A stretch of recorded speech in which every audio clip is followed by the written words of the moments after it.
জনাব এরশাদ সিকদারের একমাত্র কন্যা তসলিমা গ্লিসারিনের সহিত 5 লক্ষ টাকা দেনমোহরে বিবাহ বন্ধনে লিপিবদ্ধ হইলাম।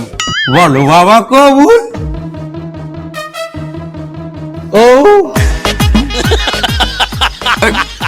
বাবা ওরা কি কইলা কবুল কও? ও আপু এটা আমার কেমন কবুল? আপনার বলাইবা কি কয়? আমার ছেলে তো বোবা। বাবা তার কবুল কইতে পারবি না? ওই কবুল বাদে অন্য সবকিছু সে বলতে পারবে, অন্য কিছু বলান। অন্য কিছু কইতে পারবি? আচ্ছা বাবা বলো যে এই মাইয়ার সকল দায়িত্ব গ্রহণ করিলাম। এই মাইদের প্রস্তাব করিলাম। প্রস্তাব করিলাম? এটা আবার কেমন কথা? আমার রোলটা পৌঁছা দিন দিল।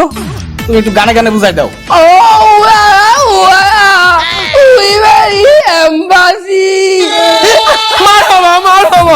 জামাই খুশি, জামাই খুশি, জামাই খুশি।